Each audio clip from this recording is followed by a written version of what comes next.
केरल की धरती पर हिंदुओं के खून से पूरा इलाका लाल हो गया था। साल था 1921। अगस्त का महीना शुरू होते ही मालाबार की वादियों में मौत का वो तांडव शुरू हुआ जिसे इतिहास के पन्नों से मिटाने की लाख कोशिशें की गईं। ये कहानी है उस मोपला नरसंहार की जहां पड़ोसियों ने ही पड़ोसियों का गला काट दिया। इस खौफनाक मंजर के पीछे मुख्य हाथ था वड़ियान कुन्नाथु कुंजा अहमद हाजी का, जिसने अपनी एक खिलाफत सेना खड़ी की थी। हाजी का हुक्म साफ था, या तो कलमा पढ़ो या फिर मौत के लिए तैयार हो जाओ। हजारों की संख्या में कट्टरपंथियों की भीड़ गांवों में घुसती थी। वे हाथ में तलवारें और बंदूकों के साथ वर्दी पहनकर आते थे। जो हिंदू अपना धर्म छोड़ने को तैयार नहीं हुए, उन्हें जानवरों की तरह बांधकर बीच सड़क पर लाया जाता था। उस समय की चश्मदीद गवाहियां बताती हैं कि बूढ़ों और बच्चों तक को नहीं बख्शा गया। एनी बेसेंट ने अपनी रिपोर्ट्स में दर्ज किया है कि कैसे मासूमों की खाल तक उतार दी गई क्योंकि उन्होंने अपनी आस्था से समझौता नहीं किया। क्रूरता की सबसे विभत्स तस्वीर थुवूर नाम की जगह पर देखने को मिली। यहाँ हाजी के गुर्गों ने दर्जनों हिंदुओं को पकड़कर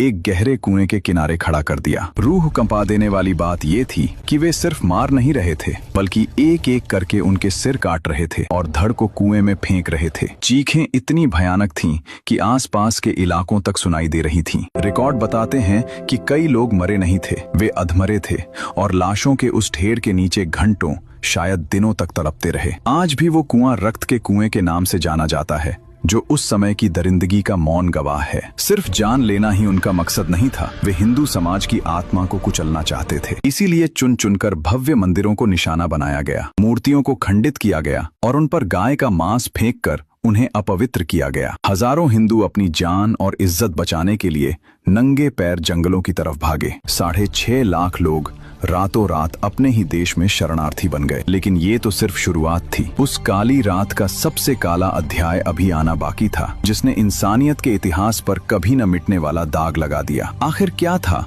वो वैगन ट्रेजेडी का सच, और क्यों आज भी ये पन्ने हमारी किताबों से गायब हैं? रियल इंडियन हिस्ट्री की टीम इसी तरह इतिहास के दबे हुए सच आप तक लाती रहेगी। इस नरसंहार का अगला हिस्सा और रोंगटे खड़े कर देने वाले सबूत देखने के लिए पार्ट 2 का इंतजार करें। जय हिंद।